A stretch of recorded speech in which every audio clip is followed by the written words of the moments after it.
اپنے ناظرین کو اہم خبر سے آگاہ کرتے چلیں کہ ڈی ای او کورنگی نازش گل سیکرٹری ایجوکیشن کے اختیارات استعمال کرنے لگی۔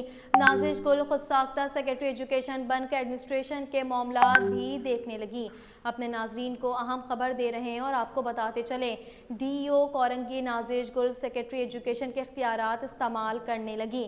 نازش گل خود ساختہ سیکرٹری ایجوکیشن بن کے ایڈمنسٹریشن کے معاملات بھی دیکھنے لگی۔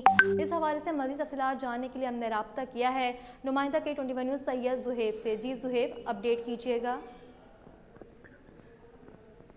جی دیکھیں، یہ ڈسٹرکٹ کورنگی کی ڈسٹرکٹ ایجوکیشن آفیسر نازش گل نے ایک نوٹیفیکیشن جاری کیا ہے، جس میں سید مظہر علی جو کہ government boys secondary school N Abbasi Landhi میں ہیڈ ماسٹر کے فرائض سر انجام دے رہے تھے، ان کو تعلقہ education officer Landhi female section کا اضافی چارج دے دیا گیا ہے، جبکہ یہ اختیار صرف secretary education and literacy department کا ہے۔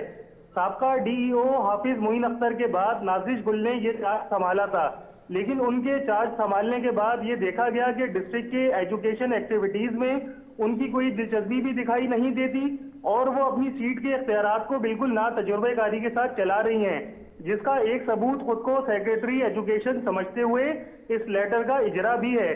آیا اب دیکھنا یہ ہے کہ سیکرٹری ایجوکیشن اور ڈائریکٹر ایجوکیشن اس نوٹیفیکیشن کے بعد ان پر کیا کارروائی عمل میں لاتے ہیں، کیونکہ نازش گل کا اس معاملے کا اختیار نہیں رکھتی جو وہ کر چکی ہیں، لیکن ذرائع کے مطابق ان کو ایک مضبوط پشت پناہی حاصل ہے۔